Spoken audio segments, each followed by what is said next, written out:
All right, here we go. Back for yet another week on the United Podcast, everybody. If you can hardly believe it, we're already in week 4 of this show, and so happy you're all along for the ride. Isaac Petcash with you here inside the wonderful U-Pick6 Tap House in downtown Erie on a chilly Thursday. It's about the first cold day of the week. I'm sure you probably put the coats away. Now you got to break them back out. That's just how Erie weather goes. But we're very happy to have you in on this Thursday evening. Man, what a couple of weeks it's been for Gannon Athletics. So much success in the winter sports season and still a winter sport left to go. And now with spring sports getting a chance to return home, we start to turn the corner from winter to spring, but we're still in crossover season, and it is the best time of year. So much going on tonight on the United Podcast. And again, wherever you may be watching, however you may be taking us in, we thank you so much for being with us on this Thursday evening.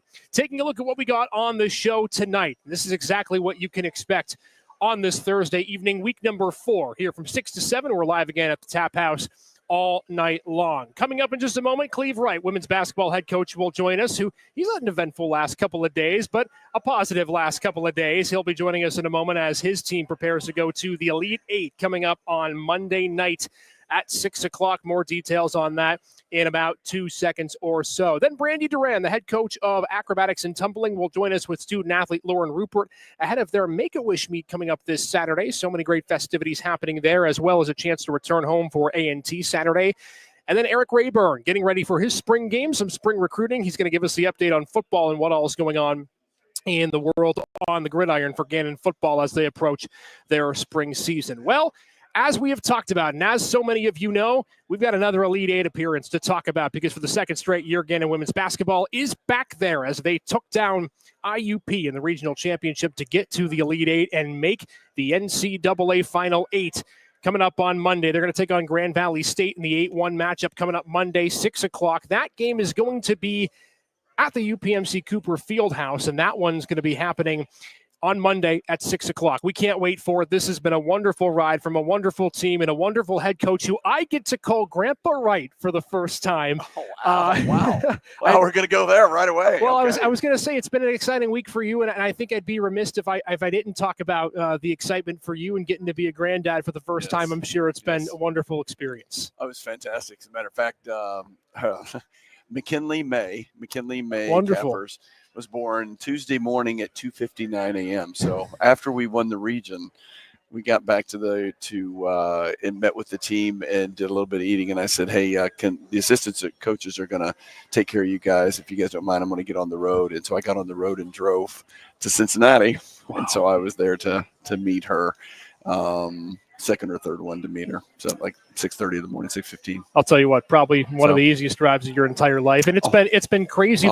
Our basketball teams, head coach Easton Bizzoli and his wife having their second child last week, Mike Chalice and his wife having their first child just a couple of days ago, and a wonderful opportunity, I'm sure, for you to get to be a part of that. But, after you get to see the grandchild, and now before you get to win the regional championship. And, take me through what that regional run was like. You've been through a lot of these. You've experienced a lot of these. But you get knocked out in the PSAC semifinals, and you come right back to Edinboro, and it just didn't seem like the team was that phased or wavered. Is that what you felt? Absolutely. I think our team was pretty disappointed with our Kutztown performance, and I felt like we really kind of bonded over it and came together. I think our team, our players just kind of made the decision that we're going to do a better job sticking together on the floor. And I just felt like we maybe got a little emotional in the Kutztown game. And so I think when we stepped in, I just saw a lot of good things during that week. And then once the selection show happened, and then we were trying to prepare, I think our team has a lot of confidence in what we're capable of, and I think that we've been learning throughout the year how important it is to turn into each other and to respond when things aren't going right, be in control of how you respond. And so, but wow, I mean, this is a fantastic place to be in. We're super excited. I really liked the way our kids locked in over the weekend, and we're able to perform at a high level. And the crowd, we had a great support. Certainly our kids feed off that, and it was a lot of fun. Yeah, and you get out of it with a regional championship. And the Yeah. crazy thing about it was, You can say that a few times if you want. That's I'm good. going to say it many times. Okay, good. Well, we should keep a counter in the top left corner of the screen if I could do that. You know, it was such an interesting tournament because you play in the PSAC tournament and you get to the regional, and it's almost like a PSAC tournament times two, right? You get Fayetteville State in the first round, who you played last year in the regional final, so there's some familiarity there. Then you got to go through Seton Hill a fourth time and IUP a third time. Did that help at all, knowing, I mean, so when you found out, knowing that you were going to be playing a lot of those similar teams? I mean, you know what? Yes, we had played Fayetteville the year before, but, you know, every team's – I mean, I don't think we're the same. No. If you look at us last year and you look at our team this year, they're both good teams, Elite Eight teams. We can say that again, Elite Eight teams. Elite Eight. But they're different in how they do things. So, you know, Fayetteville, until we got them drawn, I knew what the record was. You know, you kind of keep an eye on that, and obviously I knew they won the conference down there. So then we got a chance to get started, and so there was some familiarity because we did play, but they were a little bit different as well. So what I liked was that we have 11 returning players that had played in the regional tournament before, so they were familiar, and it wasn't like, oh, who is this? And then, you know, Seton Hill, we know them a little bit. I mean, you know, 4 times. It was going to be the 4th time. I was going to say. Clearly we knew, you know, what about that, and then IUP. So matchups are important. Preparation is important. You know, there's no easy road to get where anybody's going. And so we had to prepare and had to get ready. And so, you know, we were excited to get selected as the number 2. I thought we felt like that was respect. We certainly felt like Edinboro, you know, had earned the number 1 seed, and that we were going to have to go out and do our job. It's a gratifying experience for you to get back to the Elite Eight. Again, 1 more than 7, 1 less than 9, for those of you who are wondering. But I think you always talk about growth for the team, and I think that's any coach wants to see that. But I think your team exemplifies it almost better than any from day one to where they are now. What's that growth look like this season for this team that is, of course, different from the one that took the floor in the Elite Eight last year? Well, I mean, to see what that growth looks like, you have to see what we lost. You know, we lost not only the National Player of the Year, but also a 6-year veteran who had, you know, just unbelievable leadership qualities. Obviously, our number 1 post player. Then our number 2 post player who started for us, we lost her as well, who was a fantastic gap filler, fantastic player, hard to play against. And then you had a guard who had gotten injured, had suffered some things, but her leadership off the floor and on the bench was just stellar. And so we really, matter of fact, the staff, we were talking about it, we need to reach out to the 3 of them and thank them for pouring into these young kids, because you remember how many freshmen we had last year. Right. And by the way, the year before last year, we lost 6 players. Yeah. So there was a lot, you know what I'm saying? There's a lot there. But I do think it is a testament to how they poured into the young players from last year. And then you look and you see how our players have such a desire to want to grow. They're open. They're so coachable. The leaders and the gap fillers that we have on our team, understanding how much influence they have. You know, nobody's ever going to be perfect. And when we did make mistakes, I felt like we were learning from them and we were getting stronger. You know, we had that bad week in early February where we lost both games, and that hadn't happened in a long time. And then in November, we had a couple games where we didn't play well. And on the road, one at Ohio Dominican and then at Lock Haven. And those were losses. And so, I said to the team after we won on Monday, I pulled them together on the floor.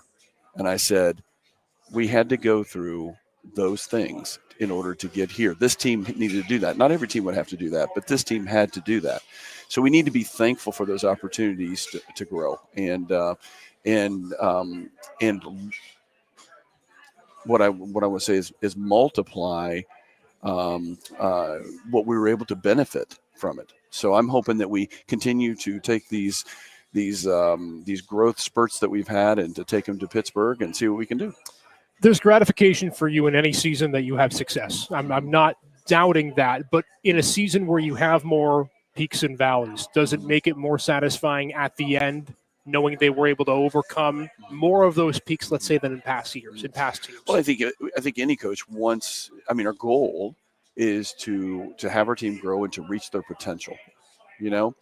And to me, one of the ways that you reach your potential, you reach your potential, is that you try to do as a coach. You try to create, facilitate, motivate and make your team into a player led team, because a player-led, player-motivated team will almost always overachieve.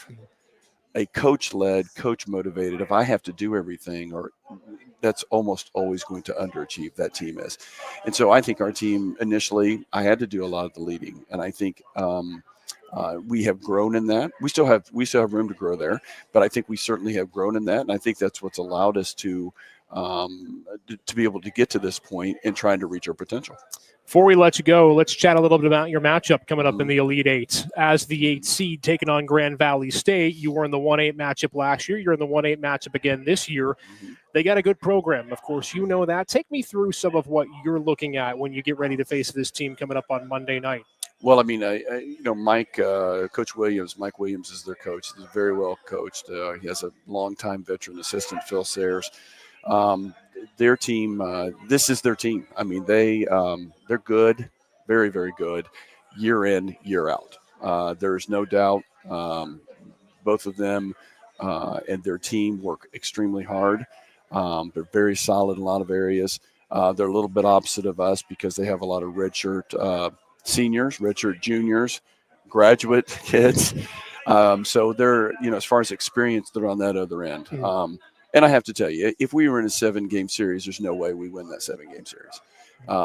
But it's one game, and so we are excited about it, and I know our kids are excited about it, and it's an opportunity. We're in Pittsburgh. We're hoping that a lot of fans will come out. We're hoping we'll have great support. I know Grand Valley will be prepared, and I can promise you we'll be prepared. I don't know what that's going to look like when it comes to the end, but our kids are going to play hard. They're going to play together, and we're going to go down, and when they throw the ball up, we'll go. You made a pitch to Dr. Iwanenko in the press conference on Monday, too, to potentially cancel some classes. But 6 o'clock, probably a great draw time-wise as well. Now that I know the draw, we only need a half day. we only need a half day. You're right. Or even just a quarter of a day. Just after lunch, allow people to go get some food. Head on down. It's an easy drive, and so obviously 6 p.m. is I think is a great start for us. I really am hoping some people, a lot of people, will want to do that. And then I'll tell you, if you really love basketball, take the whole day, because that afternoon session will be very good. There's some really good teams in that afternoon session as well, and you get 4 games in a beautiful arena. Pittsburgh's a great city to be in. It's right downtown. I mean, I think that's I don't know it's March Madness Monday. I mean, we'll take that.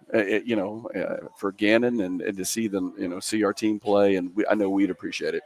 It's going to be awesome. There's a fan bus, by the way, that will also be going more details on that coming up in the next couple of days. But I know it's been a whirlwind for you, but I appreciate you coming on. And again, congratulations on being a granddad. And I'm sure that's going to be a gratifying experience after you get through the Elite Eight and host the national championship at the end of the week. Thank you so much. Hey, thank you for having me.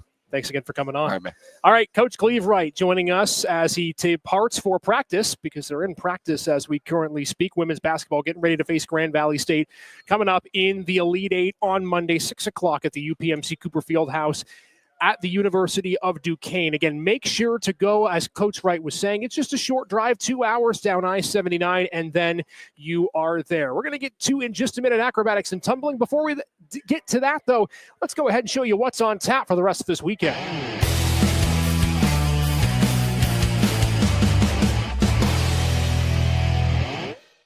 All right, so what is on tap besides the game on Monday, because there is a busy weekend ahead of that. Coming up on Friday and Saturday, baseball and women's lacrosse will be at McConnell Family Stadium. It's actually the home opener for DJ Cannon and the baseball squad. They will take on Clarion for a 1 and 3:30 p.m. doubleheader. Make sure to make it out for that. Should be a fun one. Little chilly temperatures, but we play unless it's thunderstorming for baseball. Meanwhile, women's lacrosse, Jenny Pulaski's team will be back at home after a win over Damon last Saturday. They'll take on Slippery Rock in their conference home opener at 1 o'clock on Saturday. Also on Saturday, we're going to get to them in just a second, acrobatics and tumbling. will take on Frostburg State in their next home matchup. That'll be coming up at 2 o'clock on Saturday. We're going to get them to talk about it in just a moment. It's also going to double as the Make-A-Wish meet for acrobatics and tumbling. So lots of great festivities happening coming up on Saturday for Brandy Duran's squad on Saturday. Meanwhile, Saturday and Sunday competitive cheer and dance are also going to be in action, albeit on the road at both the Mid-Atlantic Showcase and the Upstate Collegiate Championships. And meanwhile, speaking of Friday and Saturday softball, taking on IUP and UPJ, that one's going to be a doubleheader on the road for softball. And then, of course, as we mentioned, Monday, that is going to be the start of what it will be another busy and exciting week. Women's basketball taking on Grand Valley State coming up at 6 o'clock. Well, on Saturday, if you are heading, and you should, to acrobatics and tumbling at 2 o'clock, it is a blue out for the Gannon Acrobatics and Tumbling Make-A-Wish meet, raising money for our partnership with Make-A-Wish and everything that they've been able to do to help us with our university make everything possible for kids who are deserving of such. Blue out, again, is the color that you should be wearing. And again, make it out coming up Saturday at 2 o'clock to get to see acrobatics and tumbling right back here at home. Because they haven't been home in a while, but they're here inside the UPick 6 Tap House with us tonight. Lauren Rupert and head coach Brandy Duran joining us. Coach, I know it feels like it's probably been a long time since you've been back at home, but I'm sure really exciting to be back in your home building finally after almost a month off. Yeah, Lauren and I were actually just talking about that. It's always fun and awesome to travel. That's a blessing in itself, but we're happy to be home and have some relaxation, recovery, all of that good stuff for the athletes before they play on Saturday. What is that like, Lauren, to have to travel as much? Because acrobatics and tumbling is even more different than a lot of the sports on campus, because you have to travel quite literally all over the country. You were in South Dakota, you were in Oregon, you're always all over the place. That's got to be taxing. How do you balance that as a student athlete year in, year out? You get used to it after a few years. Being a senior team, we've done it quite a bit. But, it's just making sure you're staying diligent about getting good sleep, keeping your appetite up, using the training room. And at the end of the day, all these trips are really fun and exciting, and it's something we enjoy to do. So it's keeping up with it is really something that we enjoy, and we know it's a privilege to do. Yeah, and an awesome opportunity too. But again, getting the chance to be back home on Saturday, I'm sure there's an excitement about returning home. I'm also sure the excitement about being in front of a home crowd again, because last month you get a chance to take on Buffalo State and Tryon in that tri-meet, and a really great atmosphere as well. One of the things we've been talking about is in the Highmark, whoever is playing, whoever's competing, the crowd always seems to be there. What was that experience like? I know it's been a month, but that experience to finally be back inside the newly renovated building, what was that like for you and the team to get a chance to be a part of that? The renovations are awesome. Aren't they? They're so beautiful. Yeah, it's so fun being back in there. And the university itself is always so supportive of our team. Dr. I was there. Our athletic directors were there. Other sports teams come and support. I know that our sister sport group, women's wrestling, is coming on Saturday and making signs. And it's just such a great community that we have here at Gannon. And it feels really good to be here and have that support. Our families and our parents are always there when we're on the road, but they're of course here when we're home, and it's just really nice to have everybody that's here on campus supporting us. Lauren, for you, I'm sure too, being on the mats, it's also exciting as well when you're actually competing in it, right? Yeah, it's so fun just being able to show up where we practice every day, and it go from being more quiet and more serious to fun, and being able to show all of our friends and family all the hard work we've been putting in, and the place where we do it at, it's just so much more special. Coach, let's talk a little bit about this season so far. Obviously, there's been some great highs. There's been a couple of valleys as well, but that's the case really with any season. Take me through some of the things that you've liked about your team so far. I know a lot of adversity you've had to face as well this season. Yeah. We've, this has been a very interesting year. Out of my 8 years of coaching, this is my first year that we've ever had an in-meet injury, and we've actually had 3 of them this year. So just the way that my athletes have carried themselves through it and really stepped up to support each other through that time has been really impressive and admirable to me. And I think it's given them a lot of great experience this season that they can take into future seasons. And yes, it hasn't gone as smoothly as, we would like it to have gone, but I do think that this has built a lot of great character and a lot of great strength within the athletes. Like I said, they just have really supported each other through it and through these hard times. So let's talk about, obviously the competition is what most people are going to be there for the majority of the event on Saturday, but it's also a Make-A-Wish meet, and there's so much that we can unpack when it comes to that, and I want to talk about that just a bit. And again, it is a blue out. Make sure to wear blue. We're going to have some information on a star fundraiser as well in just a few minutes. Make-A-Wish has touched, I'm sure, everyone's life, whether it's a family member, whether it's a friend, somebody that you know that you're close to, who has had an opportunity, to be a part of Make-A-Wish, or at least have, know someone again who's a part of that. And for you, Coach, I'm sure exciting to be able to bring that Make-A-Wish meet to acrobatics and tumbling. Take me through what it will mean on Saturday to have that be a part of what the event will be coming up this weekend. Yeah, it's just so special. It's such an amazing cause and just such a great opportunity for us at Gannon Athletics to give to these children.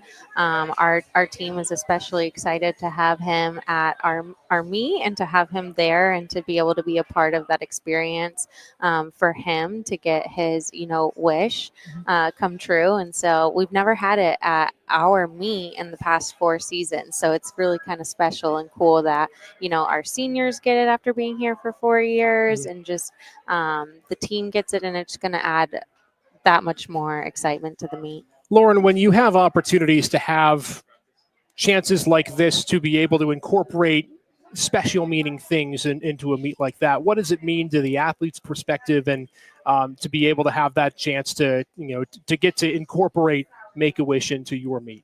Yeah, I think it gives us a lot more of a purpose when we go out on the mat, knowing that we're not just doing it for us and our team, but we're going out there and we're showing out for a greater community, and just being able to work towards helping put that on has been really special. I know our Student Athletic Advisory Committee has been working extremely hard and having multiple meetings this month to make sure everything's going perfectly, and just being able to help put it on is really special and a really great opportunity. There also will be a star fundraiser coming up as well. I'll get rid of this banner so you can see it. And again, everything we're putting in blue for Saturday, all proceeds, of course, supporting Make-A-Wish. So it's $5 a star. You can show your support to Make-A-Wish, and those stars can be hung inside the Highmark Event Center coming up on Saturday as we move forward through the day. Coach, I think we sometimes get so tied up, and I'm guilty of this, of thinking about just the competition as well. But anytime I have somebody on for an interview, there's a human element side, right? And it's student athletes. Coaches have lives as well besides just being in the office, although I'm sure it doesn't always seem that way. Take me through exactly, in something like this, the importance for you, and I'm sure emphasizing that, there's more to life, I'm sure, than just the athletic side of things as well. Yeah, I think that our athletes are well aware of that. We try to talk with them a lot about life after college, not just, the task at hand, which is the meets or the practices or the rehab or the school, but we talk to them, a lot about life after college and preparing them for that. And, especially with Make-A-Wish, this does hit close to home for a lot of our athletes, whether that is, grandparents, parents, siblings. This has, affected people on our team. So it is really special that, we kind of get to come together and celebrate making a wish come true for Joshua. Lauren, I want to ask you just about your career and whatnot. Of course, there are a lot of veteran leaders on this team, not as many as you graduated last year, but still a bunch when you consider the makeup of your roster. Take me through for you what it has meant to be, I'm sure, one of those leaders and somebody who's been able to help bolster the younger generation. Take me through your journey and kind of what that's looked like for you. It's been really special. My freshman year coming in, I truly didn't know what to expect, and it turned out being one of the best seasons that Gannon Acro has ever had. We made it to second in the nation, and so that really just, I think, set our class up for success. We knew what the goal was. We knew what we wanted. Going through sophomore and junior year, still making it to nationals, and even junior year last year, making it to the championship for a second time, really just secured that, showing everybody that this is the goal we want, this is what we're working towards, and we're doing it for each other. So coming in this year, even though there's only 6 of us and we've got a lot more rookies coming in, it just fuels our fire even more, and we want to show them and give them all these experiences that we've had and we're grateful for. I'm always curious, is there ever time for you to sit and reflect on how quickly, how rapidly things have gone? Because, again, you've been part of a few teams now that have gotten the opportunity to go to national championships, be at that final stage and whatnot. from a student athlete's perspective, how quick does that go? And is it hard to be able to sit back for a second and think about, man, like I've done all of this in my career? Do you ever have time to be able to think about that for a moment? There are times, yeah, well, I'll sit and look back and just be like, wow, we've done so much. I feel like as athletes, especially our sport being practicing year round, a lot of our time frames are kind of framed around, oh, well, this was during season, during nationals, and this happened during preseason. And the week of nationals goes by so quick, and then you blink and it's summer and it's over. So I feel like summer is really the time where you get to sit back and reflect and realize all you've done the year before. But then next thing you know, it's over and you're getting the ball rolling again in the fall and preseason, getting ready for the next upcoming season. Not that I don't want to necessarily ask you this because you still have season left to go, of course, but what would be that message? And I'm sure you've started to instill that message in some of the younger athletes that you've been able to mentor in your time. What is that message? Because I'm sure, there's obviously the athletic component, there's a student component. How do you convey that as a leader to putting younger student athletes in positions of success in the next few years to come? I think it really is just about putting everything you have out there on the mat, especially on meet day. We really emphasize going out there with confidence and going out there with love. And I think because we are such a team-oriented sport, it really helps to show everybody, we're doing this for each other. We want the best for the program, and we all came here because we have a common goal. And, showing them that they can do it and instilling their confidence and just cheering each other on even through all the ups and all the downs, and really pushing each other is how we get everyone on the same page and just show that we truly want the best for each other no matter what. Brandon, your senior day meet is not on Saturday. You've got a couple of weeks until we get to that point, but I want to ask you about the leadership as well, because as you mentioned, with any trial and tribulation of a season, you have to have that core group. Take me through what that leadership has looked like for you and how important, how much you've leaned on them this season as you move meet to meet. Yeah, the senior class is very special to me because they were the class that I came in to Gannon with. So 4 years ago, I came here to Gannon and they were freshmen, and it's been just incredible, the journey that we've gone on together.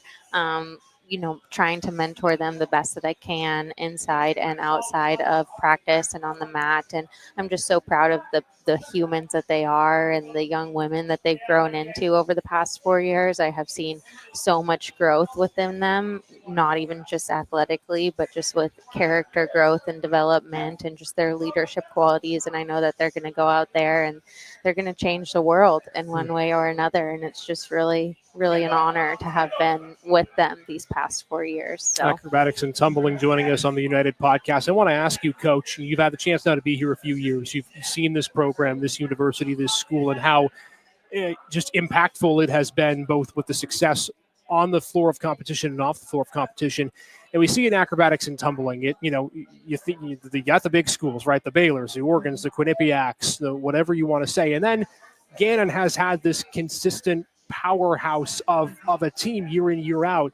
What has been the key for you now as a coach to continue that consistency and allow for a, quote, small school to be such a powerhouse in a sport that is getting more and more popular and more teams year in, year out? Yeah, it's been awesome just building their confidence. When I came in here to this university 4 years ago, they didn't necessarily believe that they were capable of beating those D1 schools. And so coming in, just building their confidence and letting them know that they are perfectly capable of hanging with the D1 big schools. And they have, and they've done a really incredible and amazing job. And I've seen their confidence grow tremendously over the years. And Gannon has been, a top team in the country, and it has been really exciting and awesome and an honor to be a part of it throughout the last 4 years. And I'm excited for this sport and it potentially hitting NCAA emerging sports status and it hitting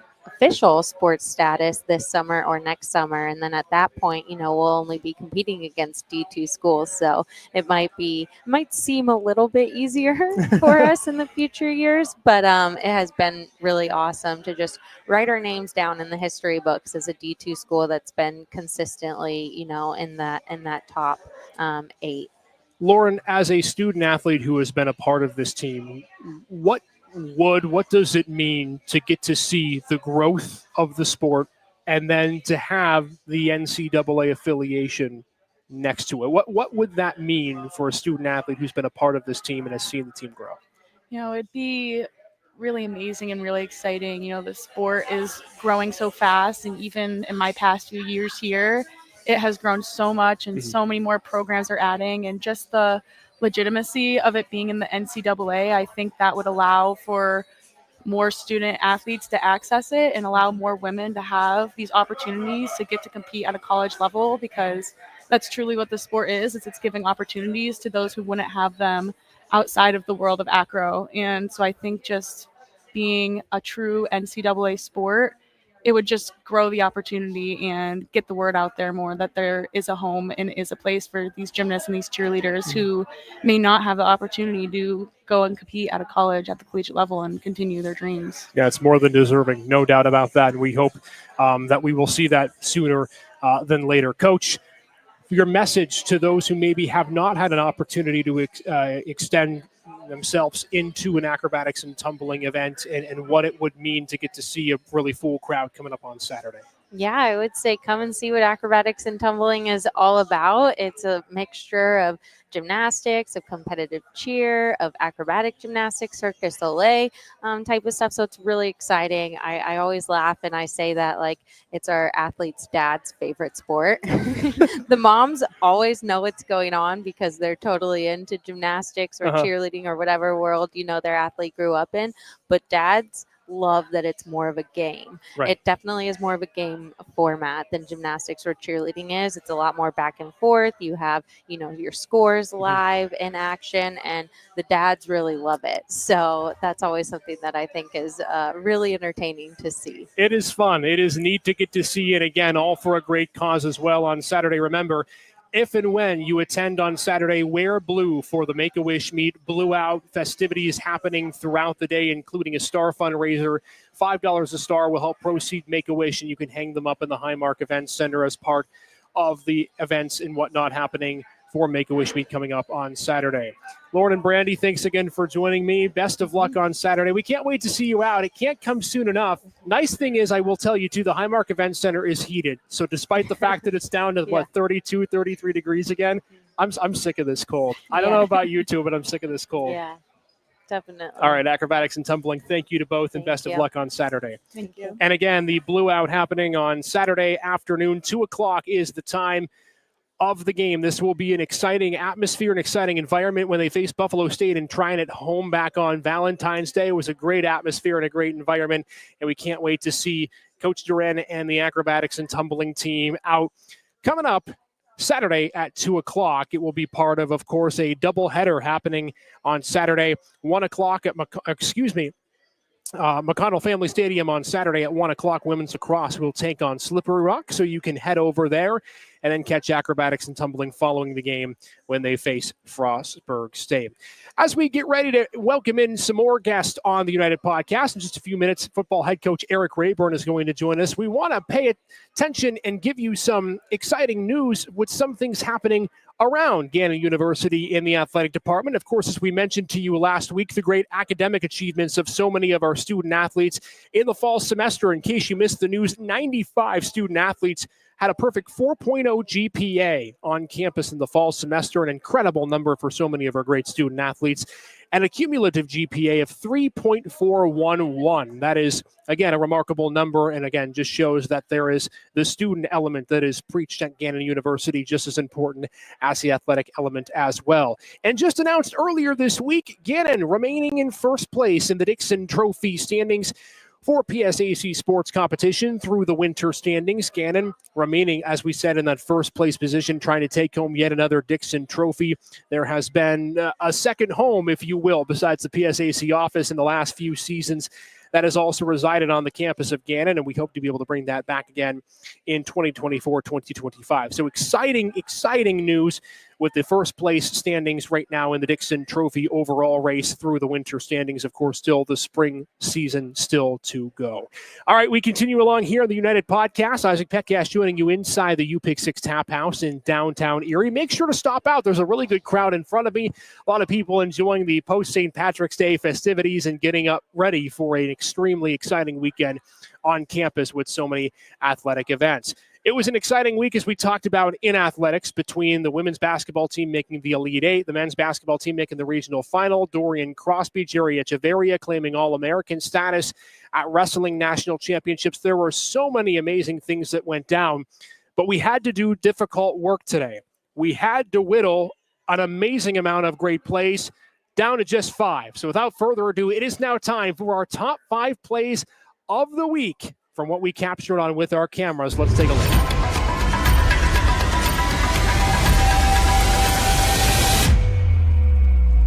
All right, here are our top 5 plays of the week. We start off with number 5, and it comes from the regional final. Take a look at Kate Ratliff. Little one-handed heave to Bree Claxon from low to high. Ratliff, a little bit of a spinorama move with a defender in her face. The open Claxon. She's not going to miss from there. Bree and Kate with great games, and Gannon beats IUP to move on to the Elite Eight. Number 4, from the regional final, Gannon West Liberty, Tasman Goodrick, the big man, eating, forcing the steal, and then throwing it down while getting hacked, the hoop and the harm. And Goodrick and the Gannon Golden Knights finishing an amazing season in the Sweet 16 earlier this week. At number 3, women's lacrosse, home opener taking on Damon. Game tied at 10 in the fourth quarter, and Megan Lang changes that as a 3-possession goal. Gives Gannon the lead that they would not relinquish. Take a look again, Lang. It's not an easy shot, folks. Even when you have a quote-unquote open look at the cage, you've got players chasing you down. Lang, no problem, putting it right into the nylon, and the Golden Knights looking for another home win coming up this Saturday when they take on Slippery Rock. To the top 2 now in our top 5 plays of the week, and we go to men's wrestling, and they are the 2 All-Americans for the Gannon Golden Knights. Jerry Echeverria, who wins his second wins his second All-American at honors for Gannon with his time with the Golden Knights. And then Dorian Crosby, Echeverria with a 7th-place finish, and Dorian Crosby a 3rd-place finish at the heavyweight division. What a job by Dorian and Jerry and the entire men's wrestling team under head coach Tom Boyd. Then at number 1, it is the women's basketball team and their incredible run to the Elite Eight, taking down 2 PSAC Western Division foes and Fayetteville State in the process to make their way back to the Final 8. And again, Cleve Wright's team will be heading to Pittsburgh at the UPMC Cooper Fieldhouse coming up on Monday night when they will take on Grand Valley State. And again, here is exactly the details of what you need to know. Number 1, make sure to come on and stop out, because this is going to be a short drive and it's going to be an incredibly great game. We cannot wait for this one. Cleve Wright squad was the top seed in the NCAA Elite 8 a year ago. They are the 8th seed this season, but as he just talked about on the show, any team can beat any team on any given day if you prepare and you play your cards right. So that one, again, coming up on Monday night. Make sure to make the trip to Cooper Fieldhouse on the campus of Duquesne, just in the downtown area of Pittsburgh. Well, we are almost completed with winter sports season. We are gearing up for the meat of spring sports season, but one sport, well, really all the sports don't really have an off day, but one of the sports that certainly doesn't have an off time, especially at this point in the season, is football. And we're more than pleased to be joined now by head coach Eric Rayburn, who is joining us on the show ahead of their football spring game coming up in the middle of April. Coach, fast and furious for you, I'm sure, and just excited to hear from you about what all has been going on the gridiron. What's this part of the season like for you? Because, again, in the NFL, they call it the non-playing season, and I feel like that's kind of really the same thing for you as well as the head coach of Gannon football. Yeah, I love the spring. It's a great opportunity for us to develop our younger guys, the mid-year transfers, get them brought up to speed. So, and it's a good time to experiment with different changes you're thinking about on offense and defense and special teams. So I love the opportunity to get out there and get with our players on the field during the spring. And I think our players are are grateful for the opportunity as well. Let's first talk about your spring game. It's coming up April 12th. It's going to be at 10 a.m., and it's hard to believe it's already almost around the corner, man. We're getting there regardless of the weather that's happening tonight. But, obviously it's not the start of the season for you, but I'm sure that game is a great opportunity to get a chance to look at some players in certain positions. How do you evaluate that game in particular, and how you kind of view the team for the rest of the spring into the summer? Yeah, I think it's really important for particularly for the younger guys that don't have any game experience. So you can practice, but there's a little bit of an adjustment when you're in game like situations, and so I think the spring game's particularly important for those guys that didn't maybe get to play a ton last year, to get into game situations and get used to them before we get into the fall. Are there certain ways that, of course, I know for you it's a ramp-up process, right? You don't want to push them too hard too early, but I know you also want to kind of see where players are at.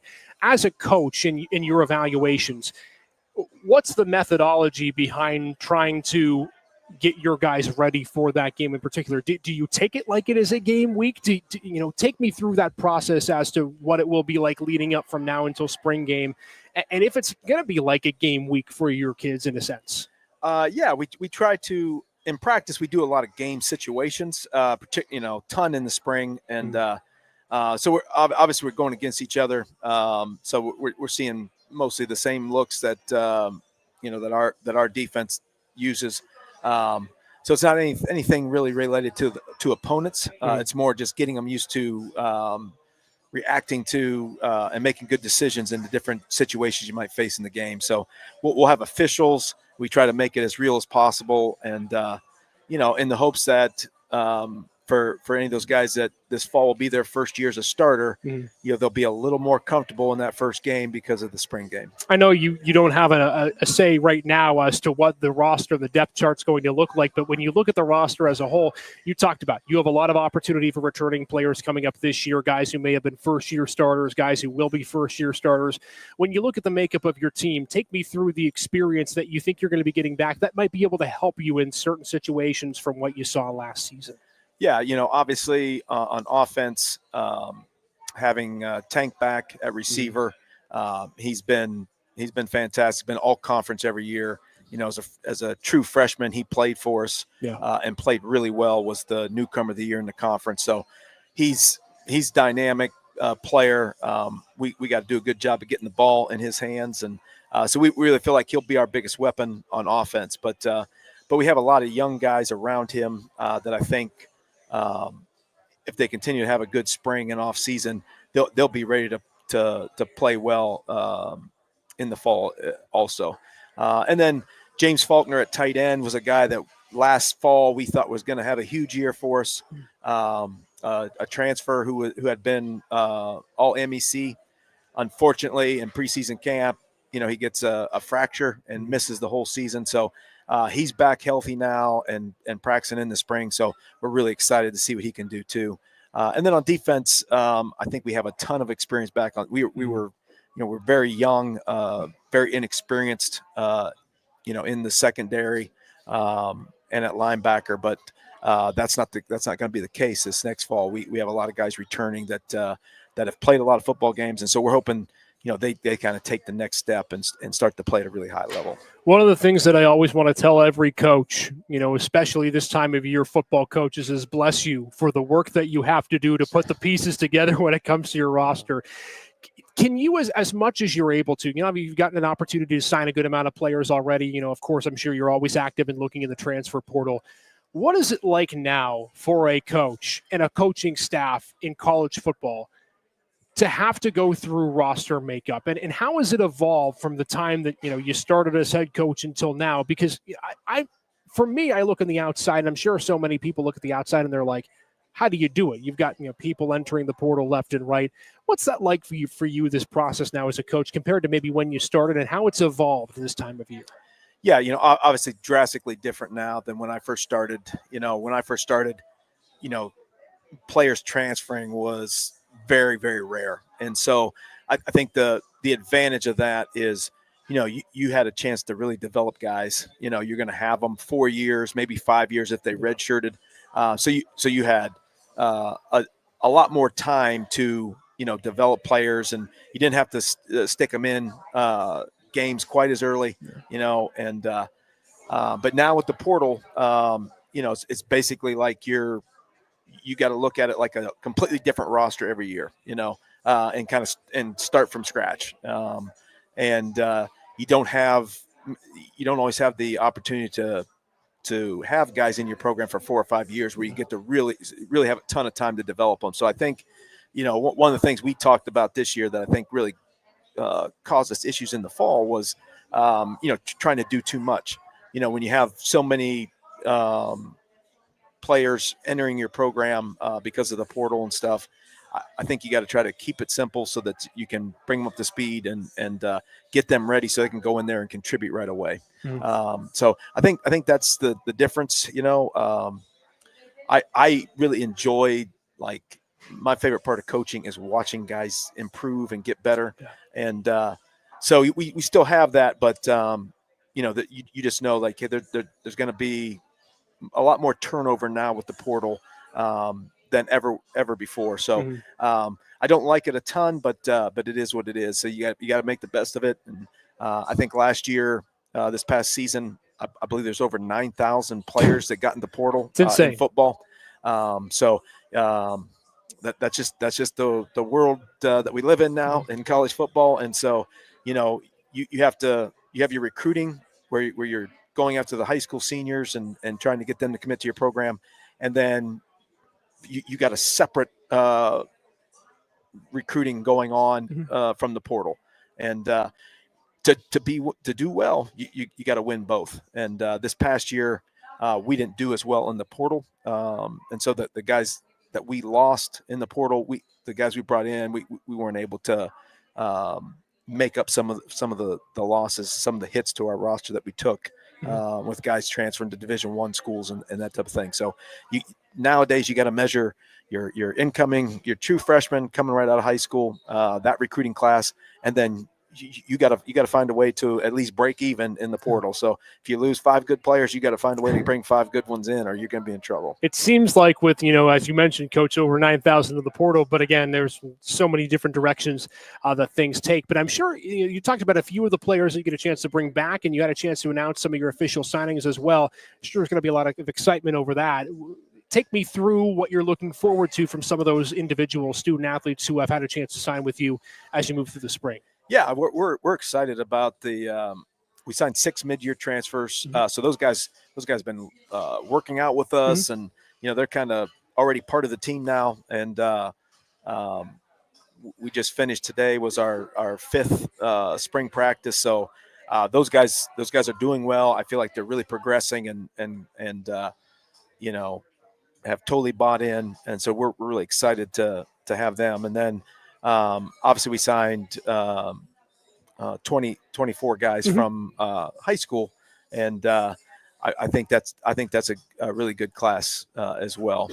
We got I feel particularly with skill position players, we signed a lot of wide receivers and defensive backs in that class.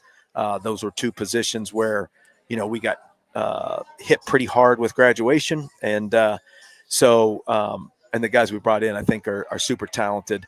One thing the portal has done is it's kind of limited. A lot of the Division I schools are kind of bypassing the high school kids and going right to guys that have college experience and are 21, 22 years old. So what that's done for us is that there's some players now that we can get that 5 years ago they would have got a Division I scholarship. They would have got an FCS or an FBS offer. So I think the talent pool coming out of high school is really high. That the problem is, it's difficult to jump in there and play in our conference, as physical as it is, as a true freshman. So, but I think we're getting really good talent. But they gotta grow up real quick and get in there and contribute for us to be successful. And the wonderful thing about looking at high school is, especially with this areas around it, players are getting better and better every single year. I think that's something that I certainly notice. I think you've noticed as well. And again, that's the nice thing is there's still that part of recruiting from high school, and there are a lot of players who can make big impacts right away. You talked to me at the beginning of this about how exciting this time of year is how important is this time of year for this team? There might be some people who look and say, well, it's the spring. You've got plenty of time. But take me through the importance of what this time of year can do to benefit your team coming up in the fall. Yeah, I mean, this is a critical time. You hear coaches talk about all the time, like, you don't win championships in the fall. You win them in January and February and March and April. So this is a time of year, like these last couple months with the weightlifting and trying to get bigger and stronger and faster, and then developing your football skills during spring ball. If you don't have a good spring, you're going to struggle in the fall for sure. So it's critically important, and I feel like our guys are off to a good start this spring for sure. And for those who do not hail from the Erie, PA area, it's a great chance to get acclimated to the cold because, my goodness, we had a crazy fluctuation in temperatures. I'm sure it's been like that for you with either being outside or being inside. But again, one way or another, the rain, shine, sleet, snow, hail, spring game for football happening on April 12th. In the morning at McConnell Family Stadium. We're excited for that, excited for the team this year. And, Coach, hey, best of luck. We're going to be talking to you more as the spring goes on, but thanks for taking a few minutes and joining us today. Thanks for having me on. All right, Eric Rayburn with the football team as they are getting ready for their spring game festivities. Again, the season never ends, and that's one of the wonderful things about Gannon Athletes is that the student part, again, with the student athlete, so many great academic achievements from our students, and then also, too, they work year-round, around the clock, to be able to make sure that they are all set to go and at their best when the season gets down to the wire. And for a few teams now, the season also getting down to the wire, whether it be for the regular season or whether it be for playoffs. Again, here's what's on tap coming up this weekend. And by the way, for all away events that are not on the campus of Gannon University, you can head to the U-Pick 6 Tap House downtown here for watch parties. All away events are streamed here live inside the U-Pick 6 Tap House for all Gannon athletic events that are not on our campus. So make sure to stay tuned for that and be excited for any events that are away from home. You can always go and check out some games on campus and then check out some games in here while enjoying some great food as well. Dish of the Day is going to be coming up in just a minute or so. We want to thank Coach Eric Rayburn, Coach Brandy Duran, and student athlete Lauren Rupert, as well as women's basketball coach Cleve Wright for joining us on our show today. In case you missed it, Gannon University remains first in the Dixon Trophy standings through the winter standings, as just announced earlier this week. Looking to bring home another Dixon Trophy and add it to the great collection that we've been able to accumulate over the last few seasons. That was announced earlier this week. Also announced just last week. What an academic fall semester for Gannon student athletes. 95 of them with a perfect 4.0 GPA in the fall semester and an overall grade point average of 3.411. Another tremendous number for so many great Gannon student athletes who embody both the student and the athletic portion of what it means to be a Gannon Golden Knight. Coming up on Saturday, in case you missed it, our interview with head coach Brandy Duran, we're getting set for our Make-A-Wish meet. It is a blue out. If you're coming to the Highmark Event Center on Saturday, make sure to wear blue. Can't wait to be able to present that to you and have an opportunity to have those great festivities in addition to the meet on Saturday. Also, if you're attending on Saturday, there is a star fundraiser. $5 a star helps benefit and support Make-A-Wish. You can hang your star in the Highmark Event Center throughout the duration of the meet. As we've been talking about, coming up on Monday, make sure to make the trip. Gannon women's basketball and Cleve Wright will be heading to their second consecutive Elite Eight. They're going to be taking on Grand Valley State coming up in the 1-8 matchup Monday, March 24th at 6 o'clock. That's at the UPMC Cooper Field House in Pittsburgh. Again, as we mentioned earlier on the show, there is going to be a fan bus. We'll have more details on that coming up a little bit later in the week, but make sure to stay tuned because you may have an opportunity to travel with some other Gannon fans as you get excited for what is ahead for the Elite Eight. All right, want to take a look at one more picture as well. I didn't get a chance to show this during Coach Wright's interview, but those are back-to-back from 2025 and 2024. Great pictures from the new granddad and getting a chance to meet his grandbaby a little earlier this week. Monday they won. On Monday evening they won. Tuesday early in the morning they had an opportunity to enjoy that new phase of life and that new grandbaby that everyone is so excited for, and for Coach Wright and women's basketball. And congratulations on a tremendous season thus far, and another game coming up on Monday night. All right, it is here, hot out of the oven. It is time for our dish of the day.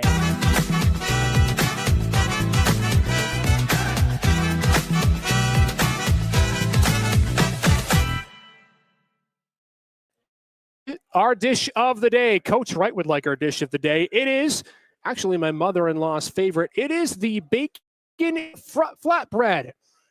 And we are happy to be joined by Mitch Farnsworth, who is always, as always, with us for our dish of the day. Hold this up, Mitch. I'll tell you what, this looks wonderful. And normally you wouldn't think that, bacon, grapes go together. This is a wonderful dish. Got a little what looks to be balsamic glaze, some bacon, and it's a flatbread pizza. Who doesn't like flatbread pizza? I'm going to let you dig right in because you've been eyeing this thing up for a couple of minutes. I was going to say, I've never had bacon and grapes together. It's going to be an interesting thing. I had it a couple of times. It is delicious. Take a look at exactly what it looks like here. It is a wonderful item. And by the way, an item that if you stop in between now and 10 o'clock, you can get for $2 off here at the U-Pick6 Tap House, as is customary every single week with our dish of the day. So the bacon grape flatbread, $2 off between now and 10 o'clock. What are you getting, Mitch? There's a great crunch to it, you can tell. But there's bacon, and bacon goes well with anything. I was going to say, I'd never thought that grapes would go well with it, but I'm devouring this now. Hopefully, I'm trying to move it away from you now because this is so good. The thing about it is I have to talk for a few more minutes. You just get to eat as much as you please before I get off the air. But, one of the things that's great about U-Pick6 and the Tap House, and I think we've been able to experience this week by week, is that they are not afraid to go outside the box with different creations, but they also do the classics well. Right, we had the Reuben last week in advance of St. Patrick's Day. That's traditional, but it's tremendous. But then you have, of course, what you would expect to be something a little bit off the board, but it's still wonderful and delicious. And they just do everything right. Every single dish is cooked to perfection. They, of course, have great drinks here as well. And again, $2 off Thursday from now until 10 o'clock for our dish of the day. What kind of flavors are you getting, Mitch, from this? Our food connoisseur. It's just so unique. You never expect two things like that. Bacon and grapes. Never had it before, but man, it just feels like a perfect combination. Right. It's just like melt in your mouth. So good. So before we get off the show tonight, because again, we're talking combo with bacon and grapes, give me your unlikely combo that works, that maybe nobody else has, and maybe it's something that you just had yourself as a kid. Like an unlikely combo that really, really, really works. I don't know. This is kind of unique. I don't know. A lot of people talk about it. Like, I have milk and pretzels. It's an odd, I don't know. The salt component, maybe? Yes, and it's just so good. I don't know why it does it for me, but it's milk and pretzels. Like, it's like the, I don't know, the rods or the other ones or anything like that. It's so good. I don't know what it is about it. Okay, so I'm going to give you one that I didn't have as a kid. I had some of it, but my brother had. And this was one of the oddest combos, I thought, but it actually ended up tasting good. He'd take 2 little Ritz crackers, right? He'd put pepperoni on the 2 crackers, right? Whatever. Then he'd put peanut butter. Okay. And then he'd put Swiss cheese. Now, you wouldn't think that would be good, right? Crackers, pepperoni, Swiss cheese, peanut butter. It was delicious. Really? And I feel like there are a lot of long-lost combinations out there that really haven't been tried. Maybe this needs to be an expedition of ours. That's next week. So if you are in the comments, and again, you can comment on our show, subscribe to the United podcast every Thursday from 6 to 7 o'clock. Let us know what your favorite off-the-road combo is. Is there a combination of food that you've had in your life that maybe isn't expected to be a great combination, but ends up being delicious? And who knows, maybe we'll even try it on another future episode of the podcast. Who knows? All for it. Mitch and I can come up with some crazy ways to go through Dish of the Day as we go through the remainder of our podcast season. Well, this week, I did not forget to upload it this time. So, Mitch, as is customary after Dish of the Day, we take it away at the end of the show with the week that was. And it was a great week, that's for sure. It was a wonderful week and a wonderful weekend to come, and a great week next week as well. Join us next Thursday at 6 o'clock for the United podcast. It'll be our 5th episode at that point. We'll have another great Dish of the Day, more live interviews, and more. This has been a wonderful week in Gannon Athletics. Again, make sure to subscribe, and head out to all of our home events coming up this weekend and through to next week. Take care, everybody. We leave you with the week that was a wonderful week in Gannon Athletics.